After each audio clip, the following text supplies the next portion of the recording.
But eventually it's just an area of showers by the time it reaches East Anglia and the southeast, and not nearly as intense as those showers and thunderstorms many places have been hit by during the last few days.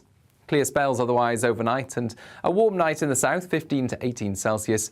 A fresh night for Scotland, Northern Ireland and Northern England, where there will be some showers first thing on Friday. Those showers continuing through the day, interspersed by sunny spells. And after some showers early on in the southeast, well, much of the southern half of the UK sees sunny skies on Friday afternoon. Saturday starts dry for many before further showers and a blustery breeze in the north later.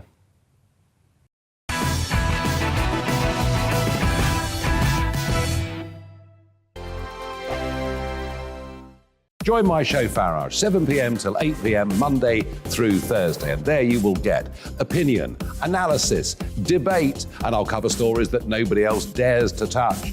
You've been cancelled. Join the club. Oh, my goodness me. And then for the last 15 minutes, talking pints. We're over a drink. We have a civilised conversation with someone. We very often disagree, but we do it in a grown-up way. Come and join me on Farage.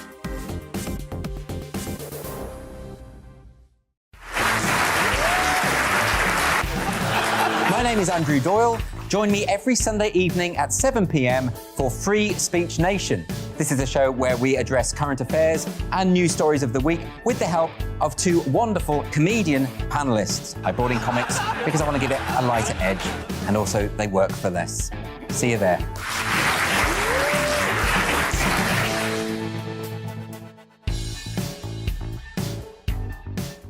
Hi there, it's Stephen and Anne. At breakfast from 6 a.m, you'll always be caught up with everything you need to know, the latest headlines, opinions and debates. We'll bring you the good news and the bad, but most of all, we're here for you. Remember, send in your views and let us know what you would like us to talk about. That's because we're your news channel. And every morning at 6 a.m, it's breakfast on GB News. I'm Dan Wootton. Join me Monday to Thursday from 9 to 11 for the feistiest and most fun news debate on TV, where free speech reigns. I'll bring you a sharp take on the day's biggest stories, bombshell newsmaker interviews, and A-list guests. And I guarantee you, no spin, no bias, no censorship, and no reason to go to bed. That's Dan Wootton Tonight, Monday to Thursdays from 9 on GB News.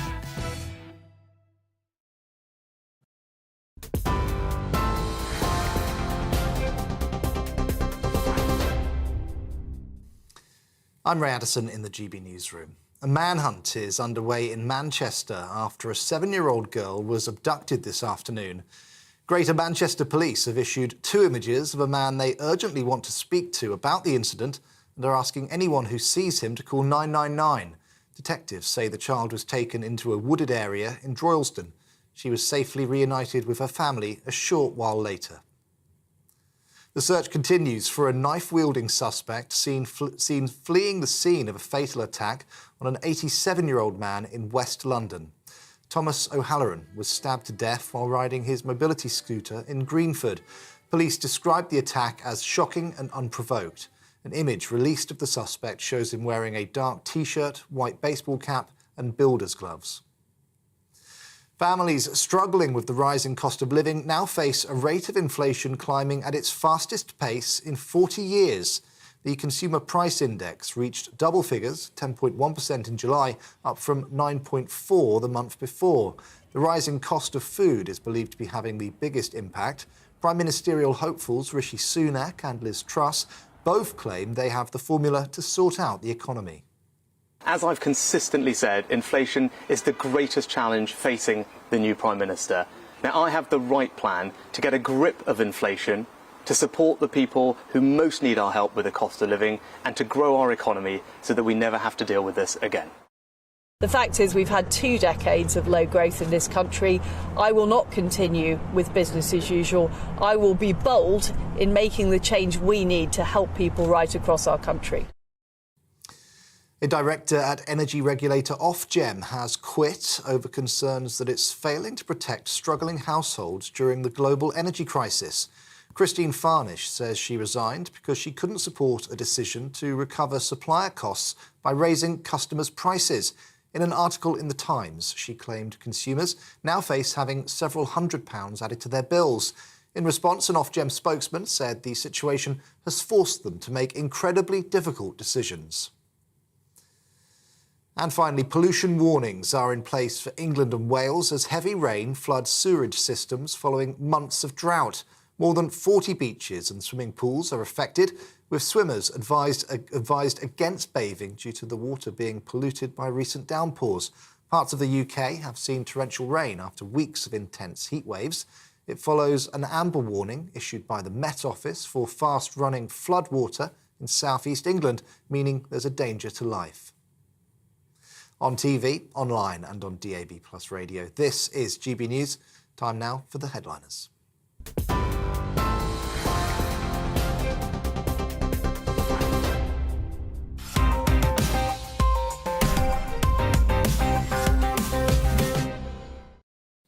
Hello, I'm Andrew Doyle and welcome to Headliners. Joining me tonight are two of the UK's finest comedians, and I'm proud to announce two of my closest friends. Sorry, I meant closeted friends. It's Leo Kearse and Nick Dixon.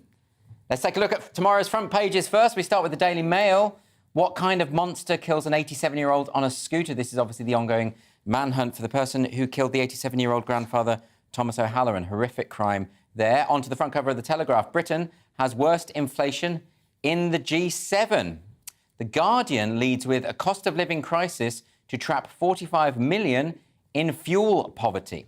The Financial Times runs with soaring inflation rises above 10% for the first time in 40 years. And we're going to be covering that just in a moment. The Daily Mirror has Ronaldo police caution. This is the shocking story. Cristiano Ronaldo is accused of smashing an autistic boy's phone. The front cover of the Times has Generation COVID faces university rejection, the ongoing legacy of the problems we've had since the pandemic there. And the Daily Express runs with shock rates surge to fight bills crisis. And the Star, work harder, says wannabe PM, entitled to 13 weeks holiday. The Star exposing a little bit of hypocrisy there from Liz Truss. And those are your front covers.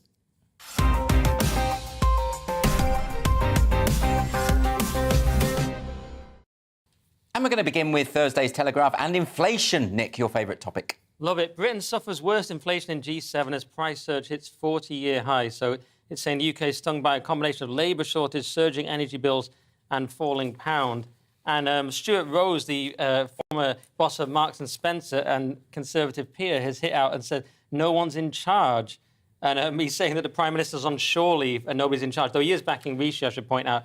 So perhaps it's something to do with having a go at Liz Truss. But it's kind of the same criticism as the cost of living crisis. There are so many separate crises. You can sort of pick which one the government is ignoring. Yeah. So are they ignoring cost of living or are they ignoring inflation? We keep hearing this about, he's saying on shore leave. The phrase commonly used is a zombie government because no one seems to be at the helm. It's not just Boris Johnson being away. It's almost that he's checked out, really. Yeah. But inflation, I mean, this is apparently the worst since 1982. And it's going to peak at 13%, apparently, in October, which is, I mean, that's huge. If you'd said that a few years ago, people would have said you're insane. That's an insane number. We were, for a good couple of decades, we were just hovering around, 2%. Yeah. The conspiracy theorists were right. Yeah, in this case. But is this just about the cost of living crisis, the energy bills, the war in Ukraine? I mean, this is the biggest contribution to the jump in inflation has been the rising prices of food and drinks. So we can't really just put this down to energy, can we? Well, yeah, and also it's quantitative easing. I mean, so it's eroding. Money. Yeah, so printing money, every pound that's printed devalues the value of the pounds in existence by exactly £1.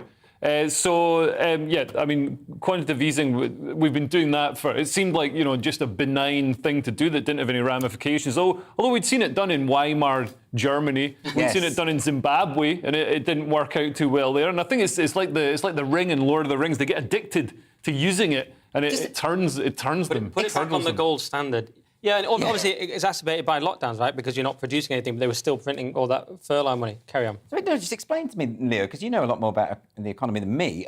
Why is it that, given throughout history, we know that quantitative easing doesn't work? Yeah. It doesn't help, and yet they're still doing it. Well, there are issues that were keeping inflation down. So there's a downward pressure on wages because we had mass immigration into the UK.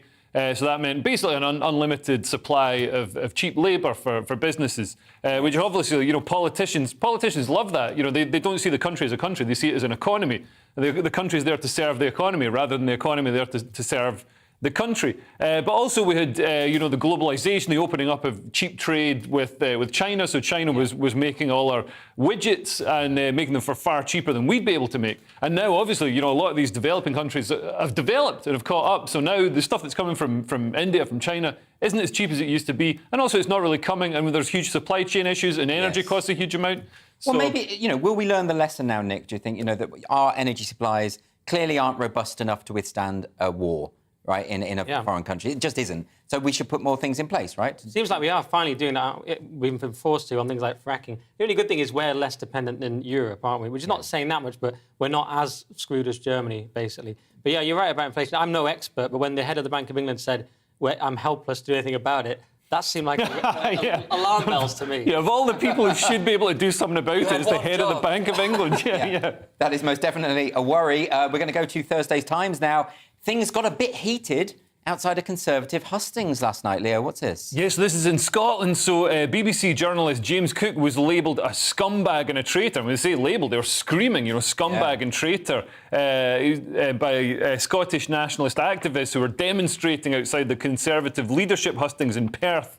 In Scotland last night. So Nicola Sturgeon, the First Minister, tweeted that hurling abuse at journalists is never acceptable. Their job is vital to our democracy. But, these are the vicious xenophobic attitudes and BBC anti-English attitudes that she's fostered in her 14 years. But you must accept that the people doing the screaming are the ones responsible for the screaming, right? Or do you think it is down to influence? I think a culture comes from the top. I mean, if this was football fans, it's not that the club would be completely exonerated of any involvement in this. And it's the same. These are Scottish nationalists, which, obviously... in the way that Trump is responsible for the storming of the Capitol. Oh, he's snookered you with a classic Doyle. But we're not talking about Trump. This is a totally different thing. Fine. And also, storming the Capitol, bit of a good idea, but not like...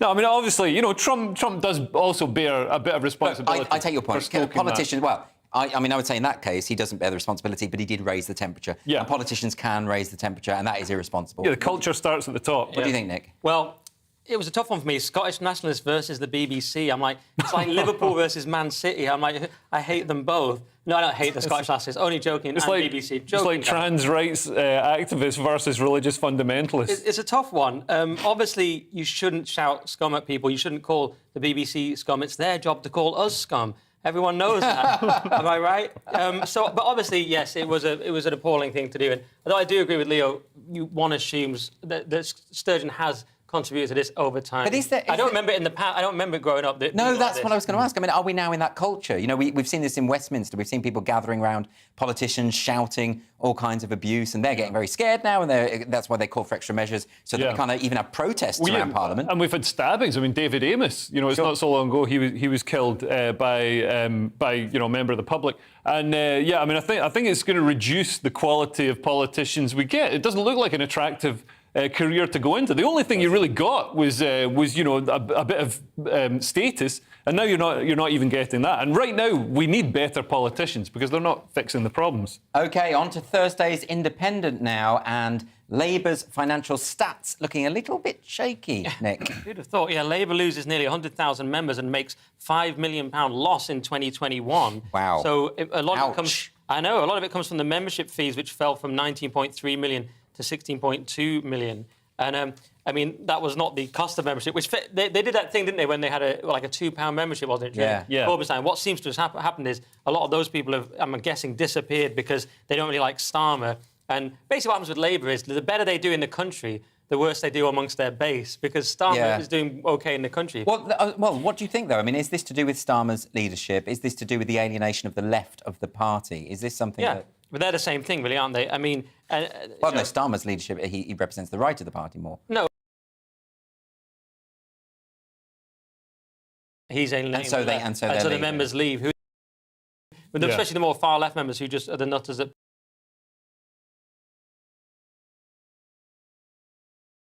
Unions, that's where, some of the biggest unions saying that their financial support is under review. I just want to quickly add, the Conservatives had a £319,000 surplus in 2021, and their membership fees remain broadly stable. So, yeah, their finances are in trouble. And yet the polls are suggesting that Labour are continually ahead at the moment. Well, I'm surprised Labour haven't announced a windfall tax on the Tory party, since they're still doing well, announcing a surplus. That's the sort of thing, oh, we need socialism, everybody's got to be equal. Man, everybody's got socialism, everybody's got to be equally poor. What do you think about, the fact that since Starmer has sort of failed to support strikers, to support the workers, and, of course, it is called the Labour Party. Yeah. Do you think this is responsible partly for what's going on here? Yeah, I'm surprised he's not supported striking workers because, even as a hard-nosed conservative capitalist, I think a lot of the strikers have got a point, and it'd be nice to have a Labour Party that stands for something, just something. Just have a go at saying what a woman is. Just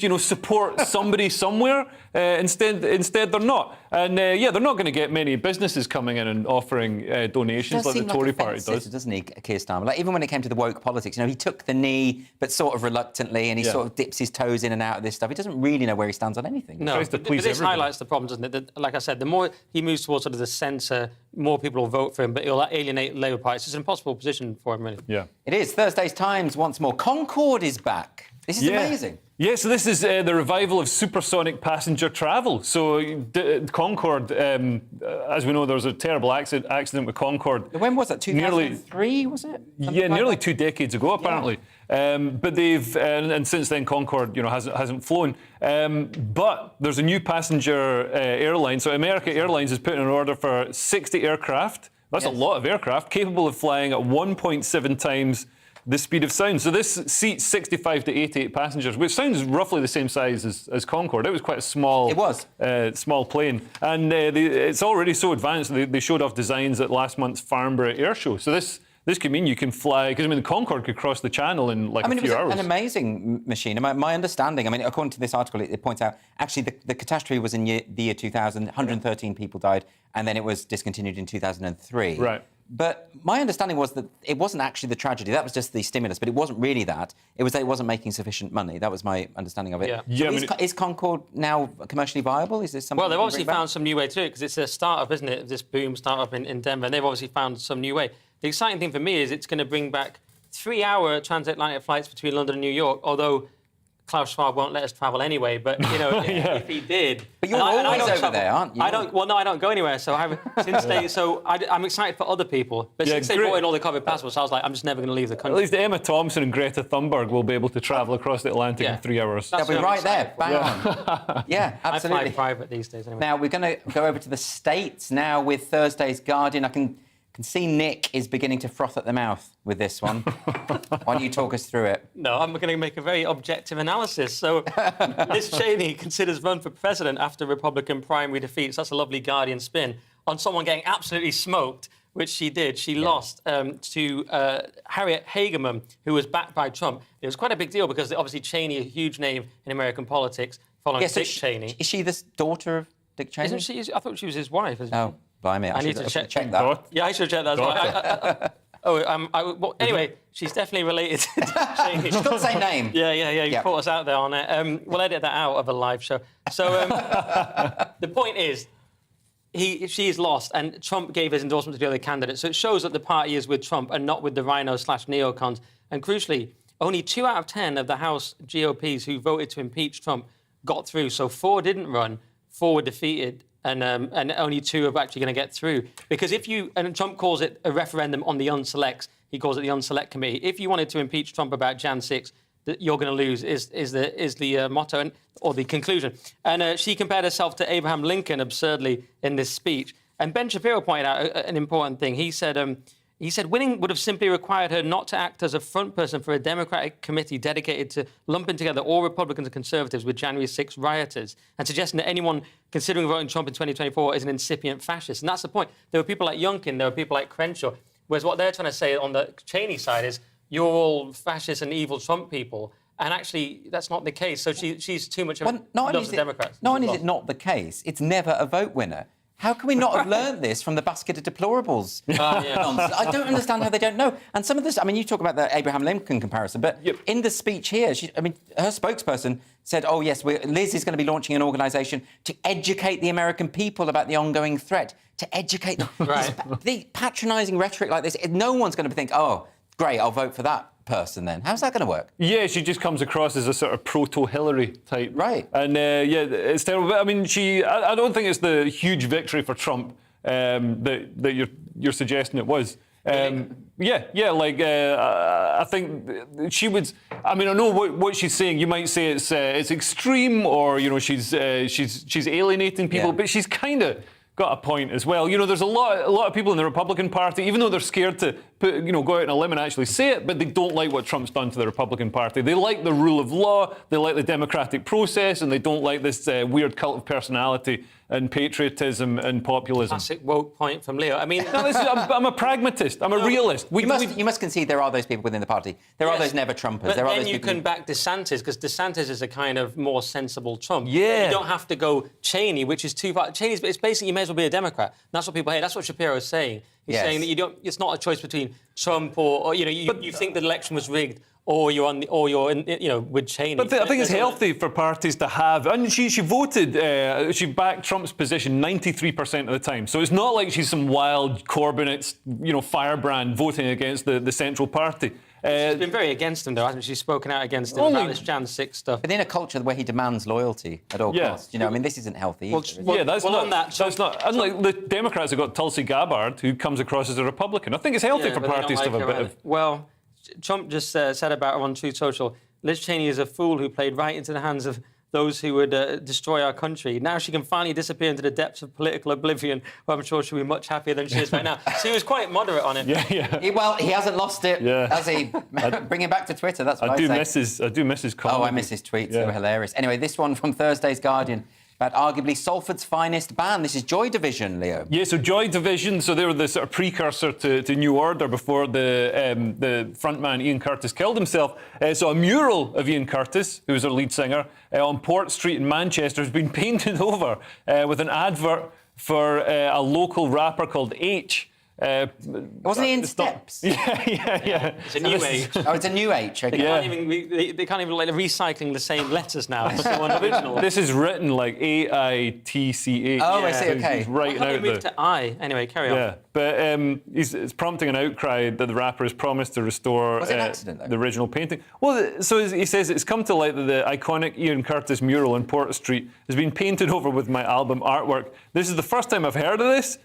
So I guess he wasn't down there saying, put it over that guy's face. I'm sure. And so me and my team are getting this fixed pronto. No way on earth would I want to disrespect a local hero like this. But, I mean, how do you bring that back? I mean, I know they can restore... They can recreate it, I guess. They can restore, paintings by carefully, medieval paintings and stuff. But look, this isn't a Giotto fresco or anything like that. It's just a basic painting they can recreate. Oh, really? Yeah. I mean, or am I being a terrible snob? I think you're being a terrible That's snob. Why I mean, can you do that with a Banksy? Just like, we can... Banksy? I could do a Banksy. Nick, what do you think? Such a Philistine comment. I actually also agree. Obviously a legendary band as well, and they should never have painted over it, but he's done the only thing he could do. He said completely, sorry, I didn't mean to. It would make me worse if Leo had painted his tour dates on it or something. He's already so hated already. The trouble is, it's his face on it. So it looks like he's responsible, even though he probably didn't know about it, did he? I thought this was just a push for diversity. Too many pale, stale males. So let's get a rapper. Probably was. Anyway, that's it for the end of this part. In the most fleeting of moments, these two will be discussing misplaced adverts, Elon Musk's worst business idea yet, and a worrying new snitching app. See you in 2 minutes.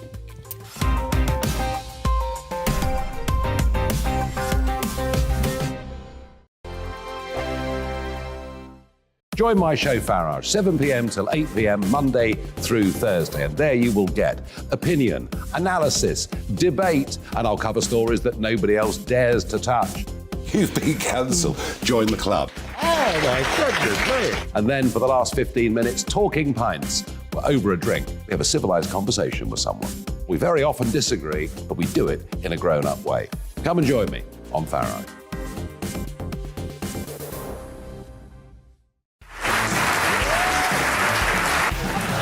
My name is Andrew Doyle. Join me every Sunday evening at 7 p.m. for Free Speech Nation. This is a show where we address current affairs and news stories of the week with the help of two wonderful comedian panellists. I brought in comics because I want to give it a lighter edge, and also they work for less. See you there.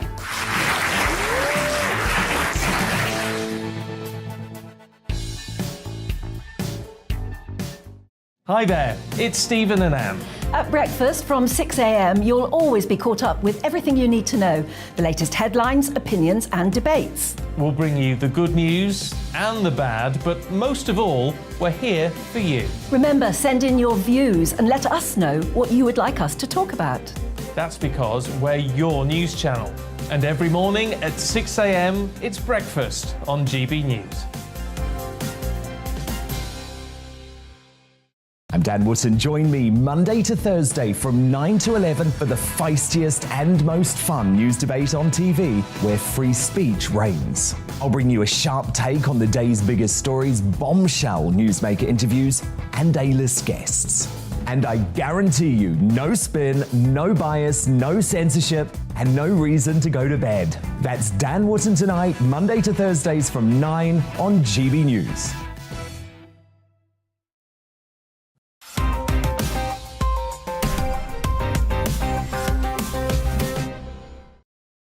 Welcome back to Headliners with me, Andrew Doyle. Sitting so close I can almost smell him, it's Leo Kearse. And sitting far enough away I cannot smell him, more's the pity, it's Nick Dixon. Because you're very fragrant, Nick. I smell great. You do smell great, actually. Thank you. Bit of lavender. Felt like lavender to me. Anyway, this one is from Thursday's Telegraph. It's about our old friend Elon Musk. What's going on here, Nick? Elon Musk says he was joking about buying Manchester United from the Glazers, which is very sad for United fans like me. Even though I knew he was joking, if enough of us like it, we might be able to get him to buy the club. Now, I'm going to explain why you should be interested in this, even if you don't care about football or hate Man United. I mean, firstly, a football club is an important thing. Conservatives should like football clubs because Michael Oakeshott would call it a civil association. It's something that comes up from the community just because it's a good in itself. Now, when they become more successful, they become more like what he would call enterprise associations, meaning a top-down, goal-focused organisation. The Glazers are screwing up on both of those because they don't care at all about the community, but they don't even care about winning. And what happened is, in 2005, the Glazers bought the club with a leveraged buyout, which now apparently is illegal. And what they've done is take a huge amount of money out of the club. A Twitter thread the other day said it was around 1.6 billion. Part of it's dividends, directors' fees, various things. Now it's a question of, is the debt the big problem that they've accrued and attacked onto the club? Or is it the share price, which is now lowered because they've destroyed the club? What's happened is, over time, through financial mismanagement, through mismanagement of recruitment and the club in general, getting the wrong managers, getting the wrong players, the wrong CEOs, etc., they've destroyed the club to the point where now United was so bad in the second game of the season, we lost 4-0 to Brentford with 4 goals in 35 minutes. We were even thinking, could we actually get relegated? And it's so bad that many United fans are saying we'd even prefer to get relegated and actually lose the Glazers if that's what it takes. So Glazers out, we want Musk in, and that's the story. But I believe that Musk was... So he tweeted it. He tweeted saying, I'm buying Man United. Sorry about that. And then he said, you're welcome. But it was a joke, like when he said he was going to buy Coca-Cola and put the cocaine back in. It's just one of his clips. Yeah, but the thing about it is, you know, when he tweets something like that, the problem is not only that he could buy them, but it's the sort of thing he would do. Exactly. So, you know, it's as a joke. Or he'd get into a long negotiation with it and then it would fall apart. He should buy Manchester United and put the cocaine back in. That would be more I think it's fun. already there. Like footballing in the 90s. But yeah, I think Musk is sort of... He does a lot of this, and obviously he said he would buy Twitter, and then he backed out of that at a much later stage than this Manchester United supposed deal. But, I mean, he's in a tricky situation at the moment. So Tesla's on kind of shaky ground. The share price has had some wobbles over the time, because it's not really a share price built on value. It's a share price built on the cult of Elon Musk. The fact that he can change the future, and he's the world's greatest engineer. And also he's linked to crypto as well. He's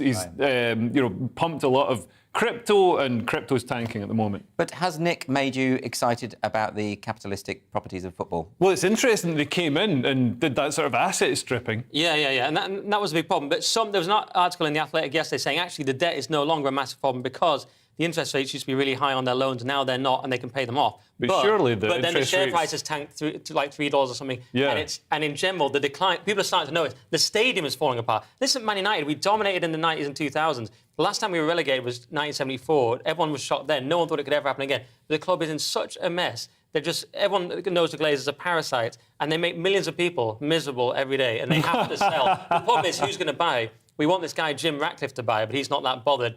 Michael Knighton's trying to raise the money, but he can't. So who's actually going to buy it? This is why this Musk thing was exciting, because he could actually do it. Can't the fans do it? Have a whip around and yeah, well, people have actually seriously suggested that the fans can in some way do it, but it's not really a serious crowdfund it. suggestion. Yeah. OK, well, on to Thursday's Times now, and a mutiny at the RAF. Oh, my God, this story. So the head of RAF recruitment has resigned following unease in the service about too great a focus on hitting impossible diversity targets. So this is an officer described by friends as a woman of enormous integrity. She quit amid concerns that white men were losing out on jobs because recruiters favoured women and ethnic minorities. Because basically all corporations, all organisations in the UK now are systemically racist against white people. There's this huge drive for diversity. I mean, the targets they've got in the RAF, they want female recruits, they want 30% female by 2030, and ethnic minorities to reach 20% of all Air Force recruits. When you're talking about... Well, no, but when you're talking about people flying,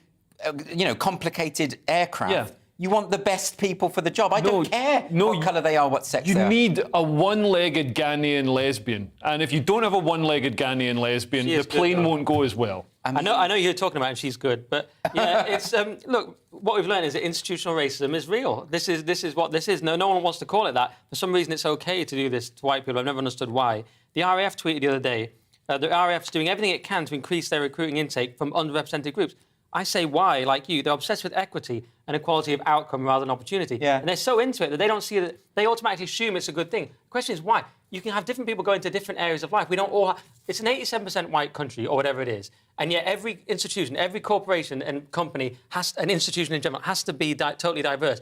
I know they're not big on logic, these people, but the numbers don't add up. No, but it's not possible. Here's the thing. If there is evidence of a racist system or racism within an institution, I would support quotas to redress that, right? But there isn't evidence of racism within the RAF. There is now. Well, there is now, yeah. This is evidence. You know what I mean? Yeah, but can I add a little thing that a friend told me in another branch of the armed forces that he did some work in, and he apparently they were saying things like, "Oh, the universities are way ahead of us in this stuff," and they were saying that the names of the training rooms had to be changed from the names of white men. So this is how deep it is in the armed forces. It's insane. They're all completely captured by wokeness. To the point where no one stops and says, why are we doing all this? Yeah, and surely at some point the penny's going to drop. We're spending so much money on equality, diversity and inclusion departments, so much money on all this pointless legislation and rules and targets that aren't making organisations more profitable, more effective. The RAF, they're having trouble filling the seats. If China wants to invade, they're going to have an easier job shooting our planes down. Why is there this assumption that ethnic minority people want to be patronised? I don't think they do. Right. No. I think they want to get jobs on their merit. Exactly. And they don't want to be perceived as not getting in on merit, because they probably did get on merit, but now everyone thinks they didn't. Yeah. Well, they may think that. Anyway, we're going to move on now to Thursday's Guardian, and I bet the people that have spent thousands of pounds on cutting-edge aerodynamic bicycles are really hoping this proposal doesn't come to pass. Nick, what's this about? Yeah, it's in The Guardian. I'm not much of a bike guy, but it's Grant Shapps' bike licence plates proposal. A strange and pointless idea. Doesn't sound like Shapps, does it? So, in an interview with the Daily Mail that appeared to surprise his own officials, I love, the Transport Secretary said he absolutely wanted to extend speed limits to cyclists, saying, I see no reasons why cyclists should break the road laws and be able to get away with it. Then he says that obviously leads to the question of, do you need registration plates? Do you need insurance? That sort of thing. And then later, he actually said that he wasn't into the bureaucracy of registration plates. So Shapps doesn't even seem to know what the policy would be. But why not? Why not? Bikes can go very, very fast. They can kill people. They can hurt people. Why shouldn't they be insured? Why shouldn't they have registration plates? Why not? Maybe. To me, it sounded like a sort of politician looking for something to do because they can't solve any of the big problems. But he wanted to get in the papers. Well, it's a better thing to get in the papers for than a pyramid scheme, which he ran before. But yeah, Grant Shapps says, "Oh man, I wouldn't let it go. I wouldn't buy a used fridge off him. Never mind, give him a cabinet position." But he's got a point with this, because the thing with bikes now is you get these electric kits that fit on bikes, or you just get complete electric bikes that can go super fast. They can. So it's essentially a motorbike. because it's got a motor and I'm it's all a bike. for this. I think have a registration. Well, obviously, if you they're know what gonna I'm go- going to say. I would ban them. I'd ban them entirely. Ban bikes, ban scooters. Well, no, because I find them annoying because I'm really bad at driving, so I'm always worried if I have to drive next to a bike. Yeah. And I think, if they're on the road, then they should have the same regulations as everyone else, right? Yeah. No? Or is that just me being petty? Nanny State, Andrew Dolan. Welcome Welcome to Nanny That's State. my new persona. Worrying developments on the jailed Leeds University student, Leo. This is not good. So this is really terrifying. There's a Saudi woman who's a Leeds student as well, and she was sentenced to 34 years in prison for using Twitter.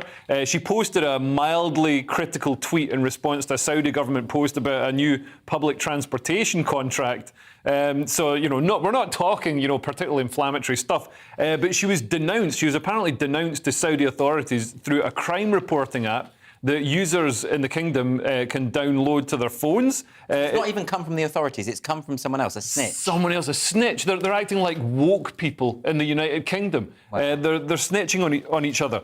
So the app is called Colonna Am. Or All Are Safe. Which, wow, that's chilling. These things always have this Orwellian type of name. All aren't safe. But the app is described as it allows citizens and expatriates to submit security and criminal reports related to personal life attacks, threats, impersonation, extortion, penetration of social media accounts, defamation, fraud, and other criminal offences. So yeah, basically you can grass. If there's somebody you don't like, and this happens under all authoritarian always regimes, does. You can just grass up. You don't like somebody, and this apparently like a lot of the people who were denounced under the Nazi regime it was neighbour feuds. And disputes like that. There's a very famous BBC documentary called Nazis: A Warning from History, and they interview some of the people who snitched on their neighbours, and they present them with the letters saying, this woman was sent to a concentration camp and died because of what you said. Yeah. And they're looking at like, I don't really remember doing that. But that's a signal of authoritarianism, is that people start policing themselves. And this is just terrible. But also, I don't understand this because the Crown Prince of Saudi Arabia, Mohammed bin Salman, he's got a reputation of being more progressive, moving things forward. Doesn't look like that's happening. Not if you're a journalist who criticises it and then you get cut up in an embassy. It's all relative, isn't it? In Saudi Arabia, that just means we let a woman drive once. Once a year. We tried it. Didn't work out. We give her 30 lashes instead of 50. Yeah, that's progressive. And also what's progressive is now the government is using technology to enforce its rule. In the Arab Spring, so that was like, 10, 15 years ago now, 10 years ago, the protesters used Twitter, used other social media apps to actually organise their protests against the government. Now the government's flipped it. It's really chilling. Anyway, that is it for part 2. Coming up, should you take a baby to a live performance? Did humanity's ancestors have anuses? And why the Gambian stud train has been derailed. See you in 2 minutes when I'll explain what that means.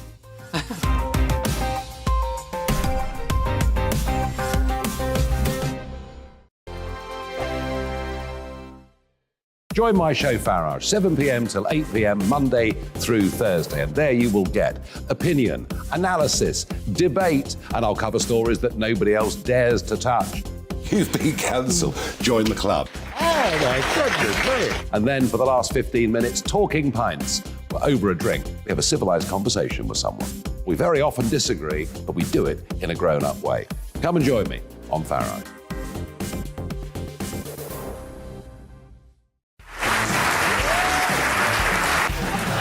My name is Andrew Doyle. Join me every Sunday evening at 7 p.m. for Free Speech Nation. This is a show where we address current affairs and news stories of the week with the help of 2 wonderful comedian panellists. I brought in comics because I want to give it a lighter edge, and also they work for less. See you there.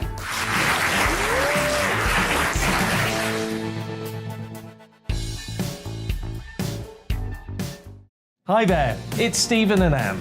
At breakfast from 6 a.m, you'll always be caught up with everything you need to know, the latest headlines, opinions and debates. We'll bring you the good news and the bad, but most of all, we're here for you. Remember, send in your views and let us know what you would like us to talk about. That's because we're your news channel. And every morning at 6 a.m, it's breakfast on GB News. I'm Dan Wootton. Join me Monday to Thursday from 9 to 11 for the feistiest and most fun news debate on TV, where free speech reigns. I'll bring you a sharp take on the day's biggest stories, bombshell newsmaker interviews, and A-list guests. And I guarantee you, no spin, no bias, no censorship, and no reason to go to bed. That's Dan Wootton Tonight, Monday to Thursdays from 9 on GB News.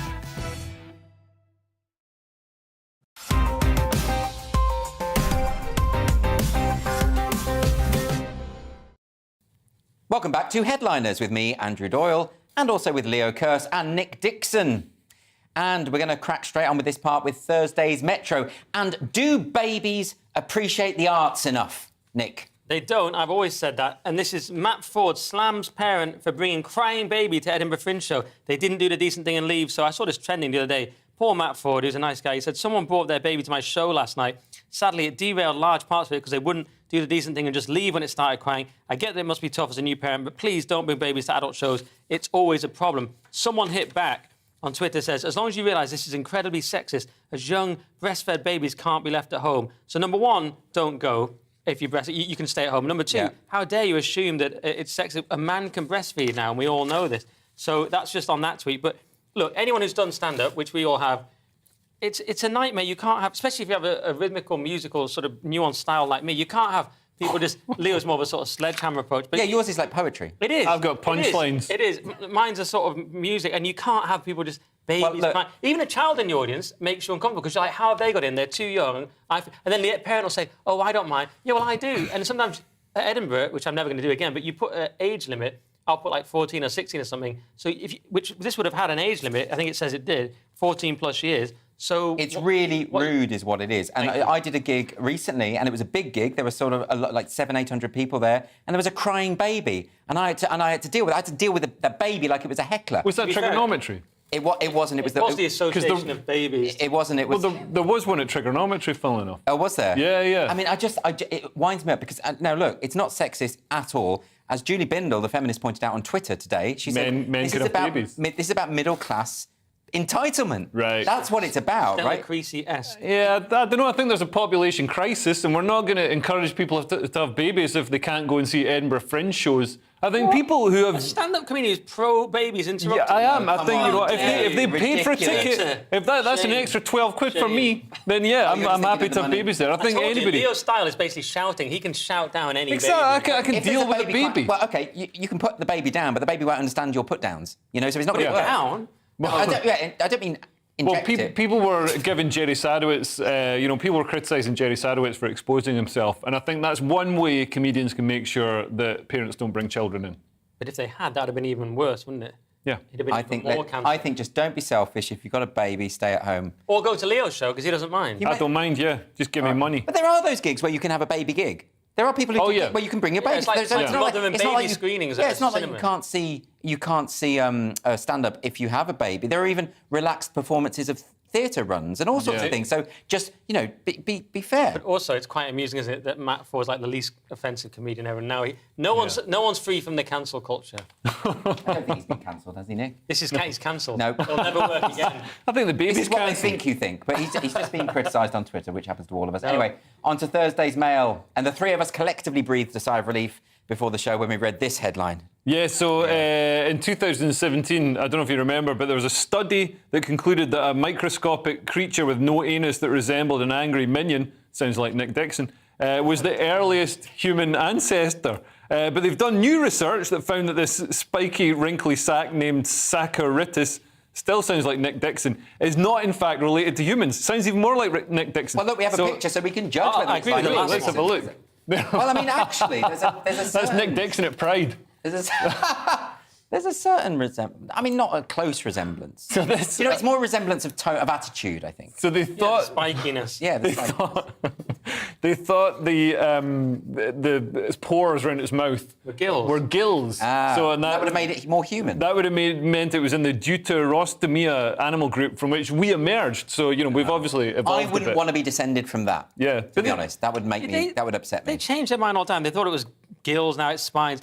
it just confirms what I've always said. We're made in the image of God, not an angry minion with no Quite anus. right, Nick, quite right. Well, Garden of Eden. I don't know if I'd say that, but it does that's show. what it was. It does show that science is always wrong and it changes. Thank you. And There's then, no you know, angry next minions with week no it'll be something anuses else. in the Bible. Then climate change is probably done by the same scientists who got this wrong.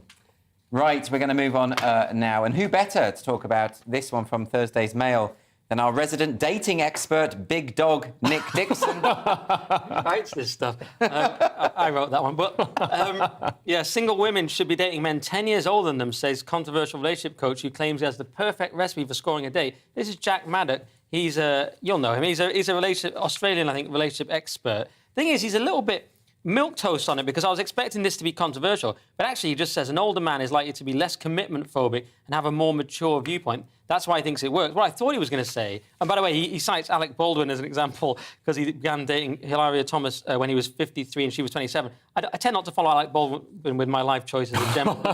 But what he could have said here, which most of the sort of red pill dating advice on YouTube would say, is that actually men are judged by success and wealth, which takes a certain while to accrue. Women are judged on certain levels of attraction and beauty and things that pertain to fertility. And they claim that an older man should be with a young woman because of those sort of more evolutionary psychology aspects. He's just saying, oh, they're more mature. So it's a bit of a sort of... I mean, it's almost a kind of feminist approach. He's saying women mature quicker, yes, and that men just need a bit more time to work themselves out. So I think he's right, but for the wrong reasons. I see, but it's a bit weird that for his evidence, he is citing all these Hollywood couples and saying that the Hollywood couples that survive are the ones that have this age gap. Basically describing the Me Too. It's like citing Bernie Ecclestone as a role model. You know what I mean? But and also the advice that he gives. It reminds me of Jordan Peterson's advice of stand up straight, tidy your room. That's good advice. It's good advice, but it's obvious advice. Like courtship, take her on dates even during the relationship. Keep making love. I mean, this is communication. I don't know. My wife is 15 years younger than me, so I've got some. But that's because I'm old. You're within this template. I'm within this template. You should have a very successful. But what were the reasons? marriage. They weren't what he said, were they? Because I'm old. So if I went out with somebody my age, she'd be old. That's the real reason. That's the reason. Okay. Toxic masculinity. Well, people should watch some Kevin Samuels. They should watch some proper dating advice because this guy is a bit soft, basically. He is soft. He's not like the Tom Cruise figure from Magnolia. No. That's what I think of when I think of the sort of dating advice. Anyway, on we go to Thursday's Telegraph. And this one is going to cause a great deal of sorrow amongst bingo halls up and down the land. Leo. Yeah, that's right. And this is the sort of flip side of that. This is older women going with younger men. So the Gambia, which is a country in the west of Africa, tells UK grandmothers to seek toy boys elsewhere. So the tiny country has become in recent years a magnet for British women of a certain age, and they mean old, looking for toy boys. This is the first I've heard of this. Yeah, no, and it happens in Jamaica as well. So 60-something women are going to more the Gambia. than that. More than that. There's loads of them go. And and they go there to pick up young men. They go, and they're on the beach. You see them. Well, I haven't been to Gambia myself, but you see them on the beach. You see it in Jamaica as well. There's this sort of culture of younger guys. They get looked after by the older women. Yeah. Obviously. Do you know what they're called? They're called bumsters. Really? Are they? Yes. Why? Because I read up on this.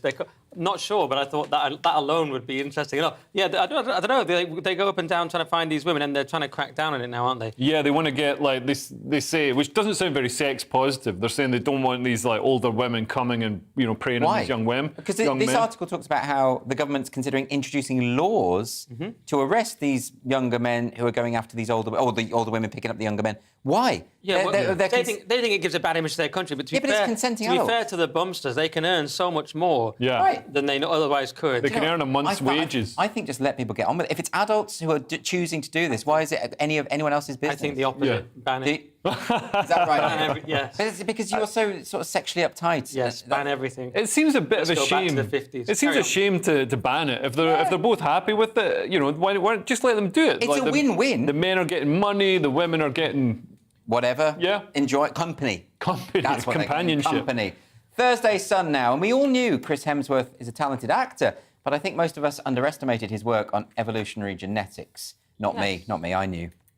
Nick? You knew, but the Sun has inside plan to bring back extinct Tasmanian tiger, wiped out nearly a century ago, with help from Chris Hemsworth. Why did he want to wipe out a tiger? That's the main question I've got there. What's he got against them? So this is Chris That was a little joke. This is Chris and his brothers are trying to revive it using this company, Colossal Bioscience. Can you explain this? Because these are the people who claim that they can de-extinct things. I know, They've talked about a woolly mammoth, bring back the woolly mammoth. They want to bring back the woolly mammoth. It's a slippery slope. It's like those rewilding people. Now you bring back a Tasmanian tiger. Before you know it, you've got Jurassic Park. You know what I mean? Life finds a way. It's the same idea, isn't it? It's very much the same idea. The question is, they never think, should they do this? That's the Jeff Goldblum line, isn't it? Life finds a way. Jurassic Park. But I mean, no. He says like scientists are obsessed with thinking whether they could. They didn't stop to think whether they should. Yeah. And he gets very uptight about it in his Jeff Goldblum way. But this thing only went extinct in 1930, so it's not like we're bringing something back that's going to disrupt the ecosystem. It's probably disrupted the ecosystem that it doesn't exist. You give them an inch, and then it's a velociraptor in your kitchen. Well, yeah, but that'd be fun. Imagine that. Actually, Imagine it'd be better than a guide dog, a guard dog. Even, Yeah. You know, just have a velociraptor. These things are amazing. I think they are going to do this eventually. But I would like to see things like the dodo brought back, like something that didn't have the chance, something that was wiped out needlessly. Yeah, I wonder what it tastes like. Well, it was wiped out for food, but also, the moa, these, crazy things that were on Earth. The dodo wiped out there because it couldn't run away. It was just waddling. It was wiped out for a reason. Do you know what I mean? It's survival of the fittest. It didn't make it. I think it'll be also rats and things. That's the introduce meritocracy we've always wanted. Like cats and rats get introduced to places that haven't had them before, and the animals can't deal with having these. Yeah, I don't like humanity playing God. I would ban it. Makes me nervous. So I think no. On to the release of one of the most pointless recipe books I've ever heard of. This is in Thursday's Mail, Leo. What's this? So this is Curious Medieval Cures, including a treatment for gout that involved baking an owl and then grinding it into a powder. Baking an owl? Baking an owl, yeah. They've got the full recipe in here. So they're going to be shared with the public online by Cambridge University Library. Okay. So they've got another unusual recipe, which is also intended to tackle gout. I guess gout was a big issue in the medieval times. Instructed readers to stuff a puppy with snails and sage royal and then roast it over a fire with the rendered fat used to make a salve that you then rubbed on yourself. I don't think... this is the Pfizer vaccine of the 14th century. But yeah, you take an owl, pluck him open, eat him and salt him well, and place him in an earthenware pot and put a tile thereon.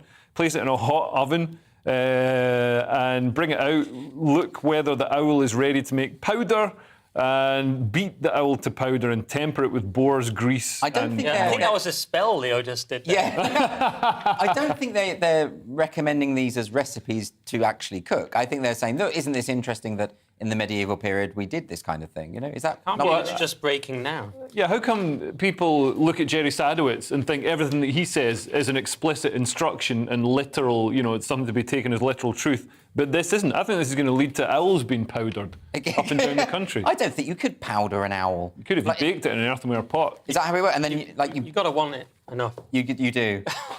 No, not for me. I'm a vegetarian anyway. Should turn a few heads. Did they have any good vegetarian recipes? Always on this guy. Did you hear that? Was that a joke? Yeah. Was that one of your puns? Because that's actually really good. Yeah. He couldn't give two hoots. Oh, for goodness sake. Before Leo does another pun... Can we get a mic just for him to drop? No, we've got to move on because I don't want to hear another pun. We don't have a Barney. Mrs. Dolan. It's non-stop with you. Right, Thursday's Guardian now, and this one's about poor memory, and it's from Thursday's Guardian, and it's about poor memory. From Thursday's Guardian, Nick. Nice one. That was good. Stop drinking, keep reading, look after your hearing, and neurologist tips for fighting memory loss and Alzheimer's. And it says, it's quite interesting, there's a variety of factors, but it says most of these sins of memory loss are sins of not paying attention. If you're at a party and you're not really listening to someone because you're thinking about some work-related matter, suddenly you find you can't remember their name. And that's why it took me a year to remember Lee's name. And that, which I'm saying is Leo, was the joke. I got it. We got it. It's all right. We got the I like to explain them because not everyone gets them. And then when I explain them, then they laugh in hindsight. Of course, the jokes when they're explained are always funny. That's what I think. Enjoyed retroactively. So there's like 12 risk factors from smoking to obesity and heavy drinking, getting enough sleep, etc. But yeah, the most interesting part to me was that some of it is just not focusing. But he's saying you want to keep your reading skills because that will help you. And he's saying you want to keep your hearing because socialising and engaging and things like that. But he's also saying not to worry too much. He says that, for instance, if you go into a shop and you've forgotten where you parked the car, it's because you hadn't really focused on it, and therefore it's not encoded in your brain, right? If you find your keys in the fridge, that is bad, apparently. Yes, that would be bad. Probably not good for the keys. Yeah. I mean, this is interesting. What do you think, Leo? Any thoughts? Yeah, I mean, it's interesting that he says it advises patients to quit alcohol by 70 at the latest. So alcohol is apparently a weak neurotoxin, and as you age, you get fewer neurons, so your brain cells or neurons connecting the brain cells die. And so, if you drink when you're older, it has a more deleterious effect. Oh, really? That's a shame, because I'm sort of looking forward to being so old that I may as well just be drunk every night. No, so you've got to... I think what he's saying is you've got to smash it up until the age of 70. Is that what he's actually giving that advice? Well, that's what I'm drawing from it. And also you've got to powder an owl. You've got to powder an owl. Maybe they've got a medieval solution to this. But, I mean, look, Alzheimer's is something that everyone fears, the idea of senility in old age, so this is something that is on everyone's mind, isn't it? And it's, and we're not there yet. There's a lot of work to do. Yeah, and it's crazy when you see people like Bruce Willis was diagnosed with Alzheimer's, and the decline can be pretty rapid. Yeah, so I'd forgotten about that one. Anyway, we shall move on. This one from The Guardian has a degree of smugness about it, Leo. Yeah, so record numbers of British people have left the workforce since the pandemic. Yeah. And this is over 50s. But the cost of living, which is going up, could be bringing them back in. So they speak to Kirsty McCalloch from Surrey, and these are all Guardian readers. I mean, I doubt they did anything particularly important. But she was made redundant from her management job in international recruitment in 2020. She says, now I'm fun-employed. Fun-employed. She's made that as a portmanteau of fun. I got it. Unemployed. This is the night where we explain everything. She sounds like a zany person to know, just bonkers and full of energy. And now the statistic here: 77% of adults between the ages of 50 to 59 have left their previous job sooner than expected. What I don't understand about this, there was an article about this the other day, and we were talking about it on Headliners. Why is it that all of these people, since the pandemic, who've got used to, working at home and they quite like all of this, and why have they just thought, well, I'll quit now? Don't they need money? Like, I understand that during the pandemic we had the furlough scheme. They saved so much, some of these people. Yeah. We all had nothing, but some of these people were on full pay, 85% pay. They saved money watching Tiger King. They own their house. They had someone else's Netflix password. They own their house already, probably paid off their boys. So they're independently wealthy, isn't it? They are. What we found out is that... No, but it's a lot. It's 70%. You're right. That seems... What are they doing? I know, you're right. Maybe they're just wearing down their savings, like hoping they'll die or something next time. I mean, has the pandemic just made people lazy? They've realised, shockingly, that people don't like to work. We've seen they don't want to commute. We did one the other day, but they don't want to commute. Right? Now they don't even want to work at all. I mean, the thing is, I do feel sorry for these people. The key is to find work that you love. I'm still hoping to find. But, yeah, because I would have thought, like, I remember you talking about this, Leo, that being at home, that's everyone's dream. I didn't think so at all. I think I assumed people being stuck at home with the kids, with the family, they would be itching to get back to work because this is all going to be winding them up. I don't know. When the government stole my car, so I left it parked somewhere, so they decided to steal it because apparently some tax or something on it. Do you mean it got towed because it was on a double yellow or something? No, it was like the tax expired. Leo doesn't believe in tax. He thinks taxation is theft. Okay. No, but I do. So my car costs £30 to tax because it's a great car. It's a brand new Audi. Anyway, finish the anecdote. Anyway, they stole it, and when I went to get it back from where they'd taken it when they stole it, I spoke to the woman behind the counter, and I was just making chit-chat, and I was like, so did you enjoy furlough? And she was like, oh, it was amazing. Just like that. So people, if you're in some boring job dealing with people whose cars have been stolen by the government, you're going to love being able... She said she just loved doing nothing, just sitting on the couch watching TV. What a depressing thought about humanity, though, that actually we prefer that. But a lot of people... Given the choice, we'd rather just do nothing. A lot of people like doing nothing. That's the secret of the professional class. Not that secret because the Guardian constantly write about it, but it's that the professional class, the sort of furlough class, loved it. For other people, it was really hard, and they had to work really hard. Other people lost everything. Businesses lost everything, but they just actually loved doing nothing at home. And that's the big divide in society. One of the big divides was exposed in society. But aren't companies now sort of encouraging this kind of thing? Because now they're coming up with schemes to say that people can spend most of their times at home. And is it just really reactionary of me to say I think we need to go back to the old ways? You're a neo-reactionary. No, I think it really makes sense to work from home. I mean, the whole commute, that whole presenteeism in the office where you just look like you're doing work, but you're not really doing anything. No, but you can't. It's a social thing, though, Leo. And you can't be as productive at home. Or you can if you do a writing job. You absolutely can. I did a copywriting job where I was more productive at home. Well, there and you I got really depressed. And you do lose that. Yeah, but not everybody's as mentally weak as you. Well, that's true. Not everyone can do but we can't do our jobs at home. So yeah, we can. I do most of my job job at home. You could do this at home. Well, not this specific, but I make videos.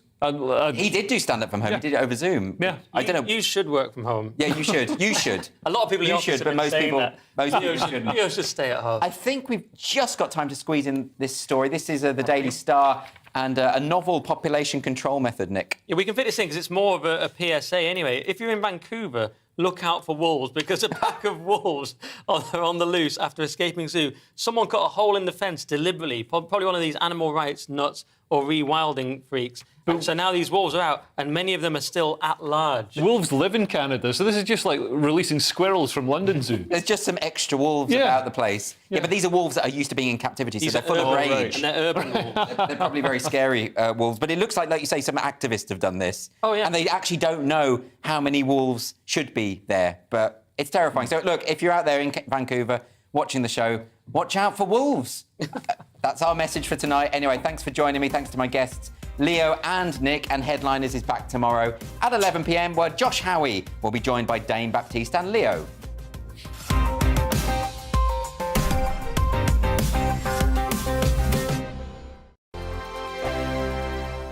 I'm Dan Wootton. Join me Monday to Thursday from 9 to 11 for the feistiest and most fun news debate on TV, where free speech reigns. I'll bring you a sharp take on the day's biggest stories, bombshell newsmaker interviews, and A-list guests.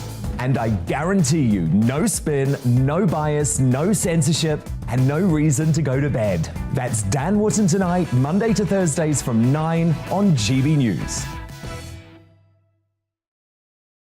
On Mark Dolan tonight, we have a simple plan, which is to inform, stimulate and entertain in equal measure. It's all about getting your opinions on the national television airwaves. I love my viewer emails, mark@gbnews.uk.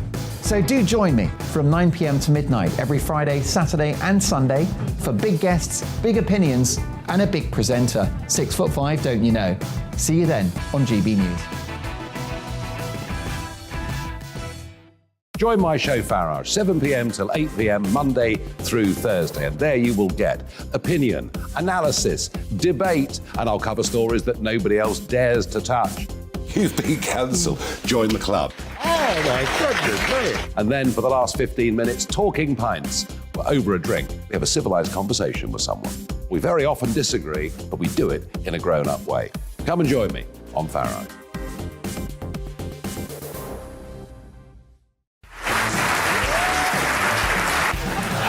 My name is Andrew Doyle. Join me every Sunday evening at 7 p.m. for Free Speech Nation. This is a show where we address current affairs and news stories of the week with the help of two wonderful comedian panellists. I brought in comics because I want to give it a lighter edge, and also they work for less. See you there.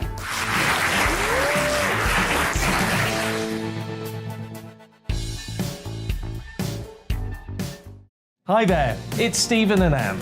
At breakfast from 6 a.m, you'll always be caught up with everything you need to know, the latest headlines, opinions and debates. We'll bring you the good news and the bad, but most of all, we're here for you. Remember, send in your views and let us know what you would like us to talk about. That's because we're your news channel. And every morning at 6 a.m, it's breakfast on GB News. I'm Dan Wootton. Join me Monday to Thursday from 9 to 11 for the feistiest and most fun news debate on TV, where free speech reigns. I'll bring you a sharp take on the day's biggest stories, bombshell newsmaker interviews, and A-list guests. And I guarantee you, no spin, no bias, no censorship, and no reason to go to bed. That's Dan Wootton tonight, Monday to Thursdays from 9 on GB News.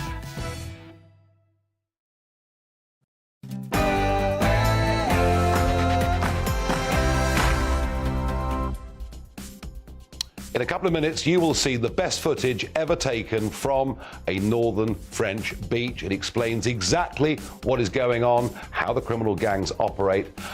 Look at it and ask yourself, is it time we stop blaming the French and started pointing the finger back at ourselves? We'll talk about the inflation figures, much worse than expected. How bad could this get? And joining me